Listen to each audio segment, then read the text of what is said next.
My parents agreed to watch my daughter while I attended a friend's wedding. When I returned, I found her crying while washing dishes. My mother laughed. She's a bad girl, so she's working as a maid. My sister smirked while her children played video games. I said nothing, picked up my daughter, and walked out. In the small town of Oak Ridge in Westchester County, Sarah Thompson worked as a pharmacist whom the locals relied upon.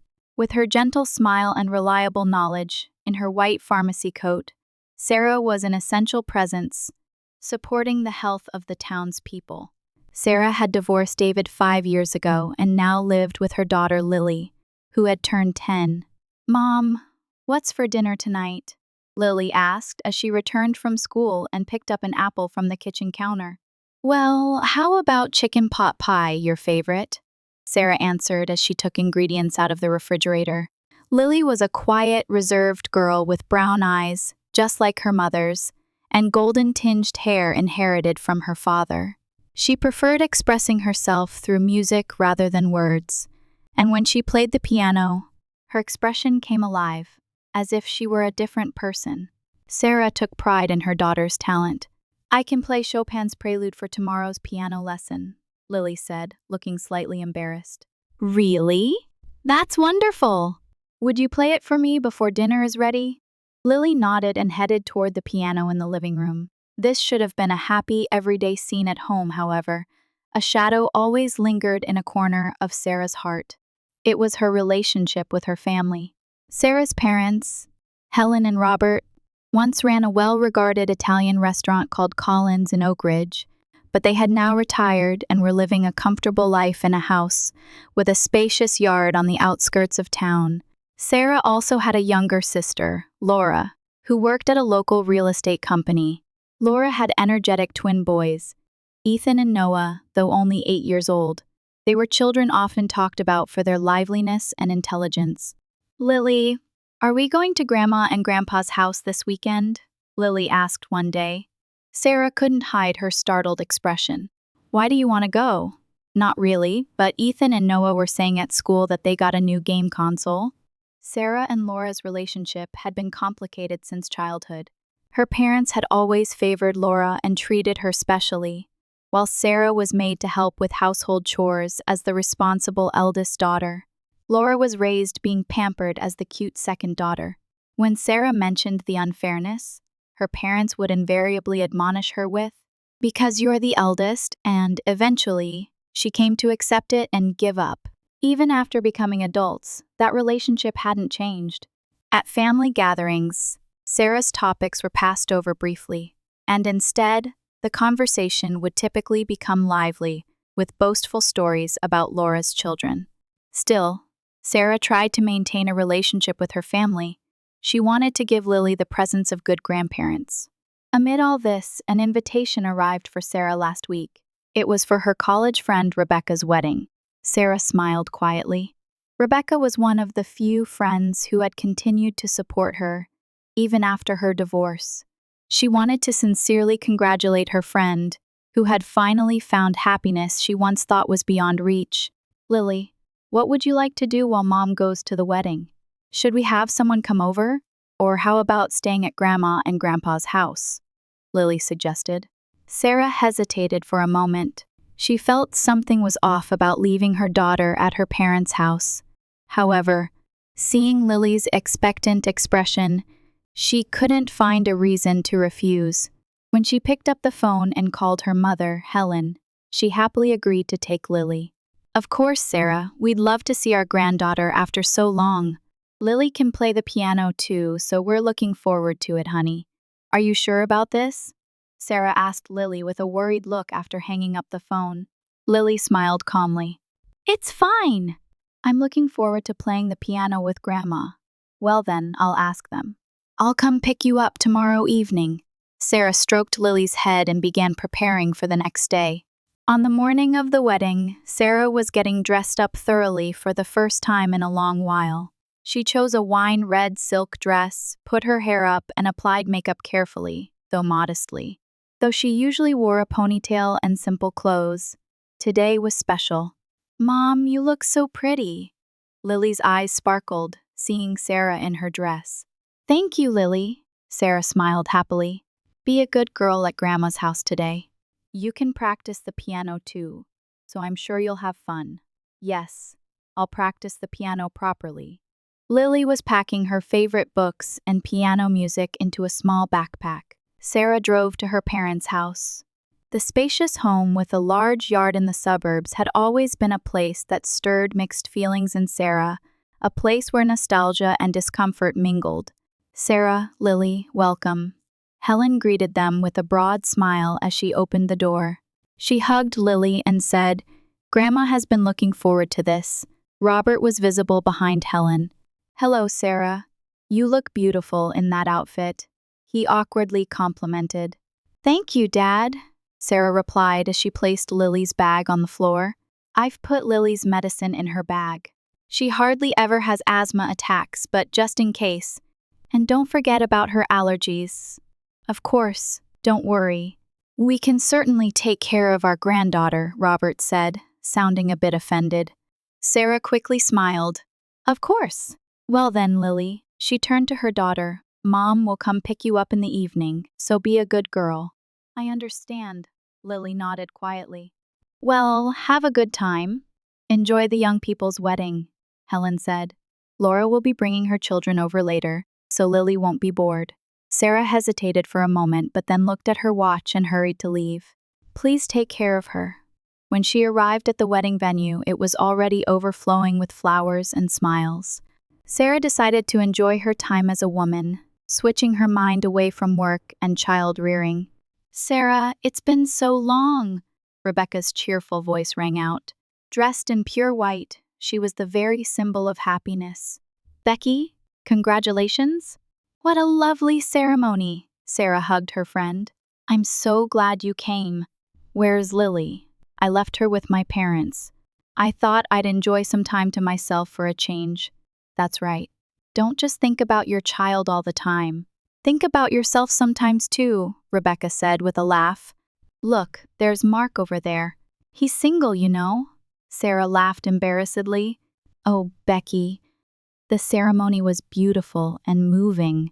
Watching the bride and groom exchange vows, Sarah remembered her own marriage. But today she was determined to focus on celebrating this happy moment rather than dwelling on sad memories. When the party began, Sarah enjoyed dancing on the dance floor and chatting with old friends. Midway through, she received a message from her mother saying, Lily is just being a bit disobedient, but Sarah didn't worry much about it. She figured it was probably about eating too many snacks or TV time. Sarah, are you worried about Lily? Lisa, a college friend sitting next to her, asked. A little. My mother messaged saying she's not listening. Don't just think about your child. Think about yourself sometimes too, Lisa said, echoing Rebecca's sentiment. I can't remember the last time I saw you in such a beautiful dress. Sarah smiled, but in her heart, she had begun to watch the clock. The ceremony ended earlier than planned, and Sarah, concerned about the message from her mother, decided to head to her parents' house. As she drove, she felt an inexplicable unease in her chest. When she arrived at her parents' house, the door was open, but no one came to greet her. From the living room, she could hear the sound of a video game and children laughing. When Sarah entered, she saw Laura's twin boys sitting on the sofa, absorbed in the latest video game. Hello, Ethan, Noah, Sarah called out, but the two continued playing, engrossed in their game. Hearing water sounds from the kitchen, Sarah headed in that direction. What she saw was Lily crying while washing dishes at the kitchen sink. A mountain of dishes was piled in front of Lily. Beside her, Helen was drinking coffee and chatting happily with Laura. What on earth is going on here? Sarah couldn't contain her anger. Oh, you're early. Helen turned around. Her expression showed not the slightest hint of guilt. Why are you making my daughter wash dishes? Sarah asked in a trembling voice. This child wouldn't listen, so this is punishment. She's working as a maid because she was bad, Helen said with a laugh, as if it were perfectly natural. Laura smirked and said, My children are good, so they're playing games. Sarah was speechless. Looking at Lily's face, she saw her looking up with red, swollen eyes, as if pleading without a word. Sarah stood at the sink, wiped Lily's wet hands with a towel, and gently lifted her up. Sarah didn't say anything but left the kitchen, holding Lily tightly. Seeing her child's tear-stained face, she felt a pain like her chest was being squeezed. "Hey, where are you going?" "We were still talking," Helen called out. "Yes, aren't you going to have some cake?" Laura added. "I bought it especially for today." But Sarah didn't look back. Still holding Lily, she passed through the living room. Ethan and Noah briefly looked up from their game, saw their cousin crying, but immediately returned their focus to the screen. When she reached the entrance, Sarah picked up Lily's backpack and opened the door. "Sarah, what's going on? Where are you going?" Robert hurried out from the living room. "Home," Sarah answered briefly. "I never intend to bring Lily here again. What are you saying?" "A little discipline," Sarah interrupted her father. "Discipline? What you were doing wasn't discipline. That was abuse." "You're exaggerating." Helen appeared at the entrance. "We just had her help out a little." Sarah ignored her mother and put Lily in the car. After fastening the seatbelt and gripping the steering wheel, she finally took a deep breath. Once in the car, Lily finally began to cry audibly. "I'm sorry, Mom. I didn't do anything wrong, but," she said between sobs. "Of course you didn't do anything wrong. It was my fault for taking you there," Sarah said, looking at Lily's face in the rearview mirror. "Do I never have to go back there again?" "No, absolutely not," Sarah answered with determination. When they got home, Sarah gently seated Lily on the sofa and made her some warm cocoa. The two sat side by side, silent for a while. "What happened?" Sarah finally asked quietly. Lily shrugged her small shoulders. "Grandma said it's better to learn housework than to play the piano. And then when I said I wanted to play the piano, Grandma got angry." Her voice was trembling. "And so you were made to wash dishes?" Lily nodded. Ethan and Noah were playing with a new game. "Grandma said they're special because they're boys." Sarah closed her eyes. It felt like her own childhood was repeating itself. That night, after Lily had fallen asleep, Sarah made a decision. She would never take her daughter to that house again, and she herself would have as little contact as possible. 3 months passed. Sarah kept contact with her parents to a minimum and didn't let them see Lily. Phone calls came several times, but Sarah dismissed them with a simple, "I'm busy." Messages came from Laura as well, but she didn't reply. Lily focused on her piano lessons and practiced hard for the next competition. Sarah concentrated on her work at the pharmacy, trying not to think about her family. "Lily, what about the next competition?" Sarah asked her daughter one evening. "I want to enter, but will Grandma and Grandpa come?" There was anxiety in Lily's eyes. "No, don't worry. We'll make it a day just for you," Sarah smiled. But inside, she felt a loneliness. Originally, the whole family should have been celebrating Lily's growth together. Then one day, Sarah received an emergency call from her mother while at work. Her father had been hospitalized with a heart attack. Helen's voice on the phone was not in its usual confident tone, but trembling. "Sarah, your father," Helen said tearfully. He suddenly clutched his chest. With mixed feelings, Sarah immediately arranged for a substitute pharmacist and headed to the hospital. While riding the elevator, she wondered why she was so upset. It was a mixture of anger and concern. Entering the hospital room, Sarah was confronted with the feeble figure of her father lying in bed with an oxygen mask on and surrounded by monitors. Robert was far from his usual dignified self. Helen sat in a chair, holding her husband's hand. "Sarah, you came." Helen looked up with tearful eyes. "How is father's condition?" Sarah asked calmly. "His life is out of danger, but thinking about the future." Helen's voice trailed off. According to the doctor's explanation, Robert's recovery would require long-term rehabilitation, and home care would be essential. It was clear that Helen couldn't handle it alone. "What about Laura?" Sarah asked. "I called her, but she hasn't come yet," Helen answered, looking tired. Just then, Laura rushed into the hospital room. "Dad!" she cried, hurrying to the bedside. After a while, the three stood in the hospital corridor discussing the future. The doctor had explained that weekly visiting nurses and daily family care would be necessary. "I'm sorry, but I have work and I need to take care of the children, so I can't help every day," Laura said apologetically. But Helen looked confused and lost for words. "Why don't you ask Sarah? She's a pharmacist, so she knows about medications." Laura looked at Sarah. Sarah felt a sense of ironic destiny. Now her parents and sister needed her help, though she hadn't forgotten their treatment of Lily. Considering her father's life was in danger, she couldn't simply refuse. "I'll think about it," she answered briefly. When she returned home, Lily was doing her homework after coming back from school. Sarah quietly sat next to her daughter and briefly explained what had happened today. "Is Grandpa okay?" Lily asked worriedly. "His life isn't in danger, but it's going to be difficult for a while." After thinking for a moment, Lily showed an unexpected response.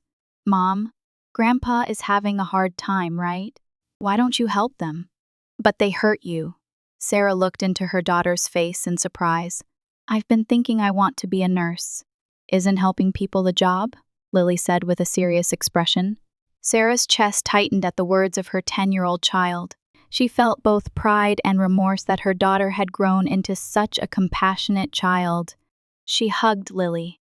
"You're right, just as you say." The next day, Sarah visited her parents' house and offered to help with her father's care several times a week. However, she did so on the condition that she wouldn't bring Lily. Helen showed gratitude but said nothing about Sarah's cold attitude. A few weeks after Sarah began helping with the care, her father's condition gradually improved.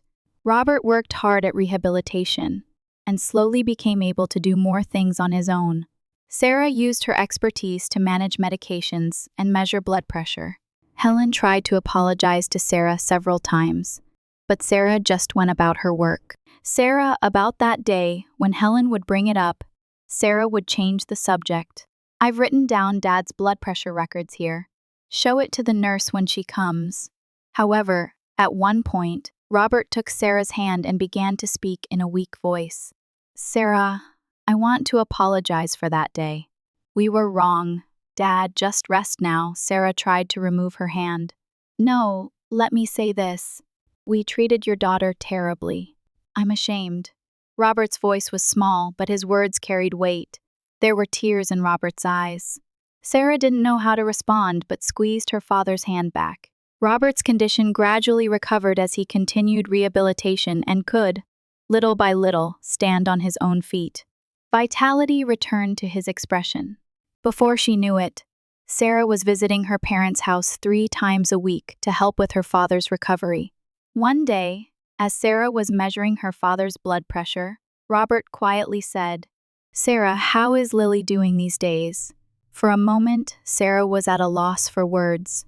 Lily's topic had been taboo until now. "She's fine. She's working hard at her piano practice." "I see." Robert gazed out the window. "I'd like to hear her play again." Sarah studied her father's profile. His eyes seemed to reflect genuine regret.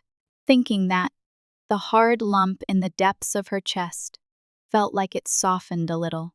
Laura continued to prioritize her own life and was hardly involved in the caregiving. When she occasionally showed up, she would typically make excuses like, "I'm busy with the children's school events." In the past, Sarah would have felt irritated by this, but now, strangely, her heart was calm. She had come to believe that her sister should live by her own values. Meanwhile, Lily won a piano competition and earned the right to participate in a regional competition.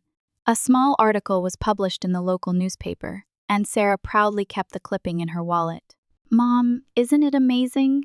I can go to the regional competition." Lily jumped with joy on the day she heard about her victory. "It really is amazing, Lily. I'm so proud of you." Sarah hugged her daughter. It was a moment when all her hard work had paid off. Lily suddenly took on a serious expression and said, "Can I tell Grandma and Grandpa too?" Sarah looked at her daughter in surprise. Really? Are you okay with that? Lily thought for a while, then quietly nodded. Yes, Grandpa is sick and having a hard time, right? So I thought if he knew I'd won, it might cheer him up a little. Sarah felt a warmth in her chest at her daughter's kindness. She was grateful that her child had grown up with a heart much purer than the anger and resentment she herself had harbored. The next day, Sarah told her parents about Lily's competition victory. Helen showed a surprised expression and immediately said she wanted to attend the regional competition as well. But Sarah was cautious. I can't let you see her until you apologize to Lily directly, she said firmly. Since then, she's been afraid to play the piano in front of people. She's finally overcome that and been able to enter competitions. Helen quietly nodded. I understand. I'm truly sorry. I want to meet her and apologize. Sarah looked into Helen's eyes. In her mother's eyes was a humility she had never seen before. That weekend, Sarah carefully prepared and confirmed with Lily if she was willing to meet her grandparents. Lily seemed a bit anxious but answered, "It's okay." On Saturday afternoon, Helen and Robert visited Sarah's house. Robert was walking with the support of a cane, but his color was good, showing signs of recovery. Lily sat at the piano with a tense expression. "Lily?" Robert quietly called out. He slowly entered the living room of his daughter's house and sat down on the sofa. "Grandpa and Grandma want to apologize to you. We're sorry for what we did that day." "You didn't do anything wrong," Helen said tearfully. She looked not like the dignified grandmother she usually was, but like a remorseful old woman. Lily remained silent, looking down, but eventually said in a small voice, "Why did only I have to wash dishes when I didn't do anything wrong?" At that question, Helen and Robert exchanged glances. Then the truth came out. They had spoiled Laura's children, but that was because they had behavioral issues. They didn't listen and broke things, so Helen and Robert had raised them by trying to keep them happy. On the other hand, Lily was quiet and obedient, so they had naturally put her to work. "We were wrong," Robert said in a heavy tone, "and now we're seeing the results. Ethan and Noah don't listen to anyone. They're causing problems at school," Helen added. "We were repeating the same mistakes we've always made, just like we did with Sarah." Sarah was surprised. She hadn't thought her parents would admit it, that they themselves would voice the unfairness she had felt for years. Silence filled the room. Lily quietly stood up and sat at the piano. Then she began to play a beautiful piece, Chopin's Nocturne No. 2. A gentle and delicate melody spread throughout the room. Everyone in the room held their breath at the sound. When the performance ended, Helen wiped away tears and said, "Wonderful, Lily. You really do have talent." "Thank you, Grandma." Lily showed a smile for the first time. It was small, but a definite smile. "You can come see the regional competition if Mom says it's okay," Lily said, looking slightly embarrassed. Sarah was surprised by Lily's words but felt her daughter's growth. She nodded. "We'll go, of course. Let's celebrate Lily's special day as a family." "Thank you, Sarah," Robert said, looking moved, "for giving us this opportunity." Helen and Robert expressed their gratitude, and as they were leaving, they said to Sarah, "You're a wonderful mother. You've raised Lily well. We need to learn from you." Hearing those words, tears welled up in Sarah's eyes. They were the words of recognition she had sought for years. Yet strangely, they didn't feel as important now. Something had changed within her. She had realized that rather than seeking her parents' approval, knowing her own worth and raising her daughter with care were most important. "Thank you," Sarah answered quietly. "From now on, let's all move forward together." Robert placed his hand on Sarah's shoulder. "Lily taught us the importance of forgiveness." Sarah nodded and looked at Lily. Her daughter was standing by the window, watching the sunset. The golden light illuminated her hair, making her look like an angel. "Forgiving is liberating oneself," Sarah whispered softly. That was the truth she had learned over a long time, having the courage to move forward rather than remaining trapped by past wounds. And it was her daughter who had taught her that. On a Sunday spring day, 1 year after Lily's regional competition, A table was set up in Sarah's backyard for a family lunch. Laughter rang out in the warm sunshine. "Lily, have you decided on your next piece?" Helen asked as she poured lemonade, a gentle smile gracing her face. "Yes, I've decided to play Debussy's Clair de Lune," Lily answered, looking a bit shy. Now 12 years old, she had improved her piano skills enough to receive a recommendation to the local music school. Robert was resting in a deck chair, having fully recovered from his heart attack. He was now well enough to go golfing twice a week. "Grandpa will definitely come to your next recital."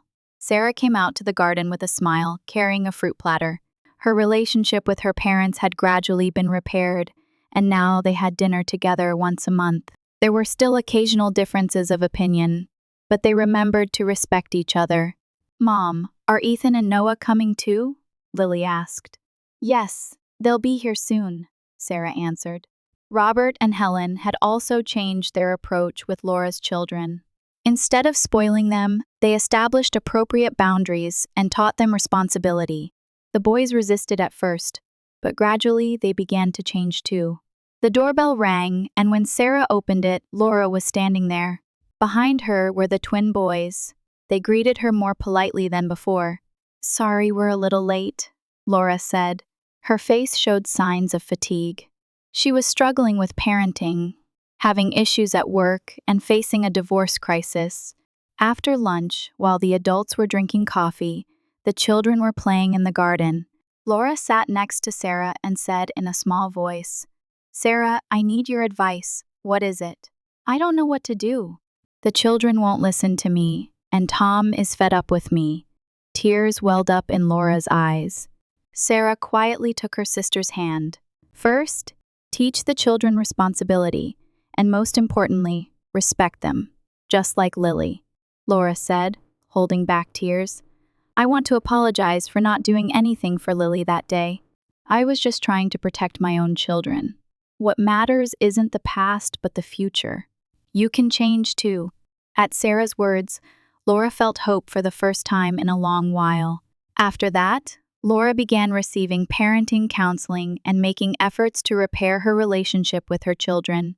The sound of a piano came from the living room. Lily had begun to play.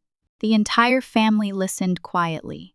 The beautiful melody Lily played was no longer a symbol of past pain, but a symbol of new bonds and reconciliation. When the performance ended, Lily said to everyone, "In the future, I want to be a piano teacher. I want to teach children the wonder of music." Sarah felt proud seeing her daughter's growth. She had learned that people can change by acknowledging past mistakes, sincerely apologizing, and showing it through actions, and above all, the power of forgiveness.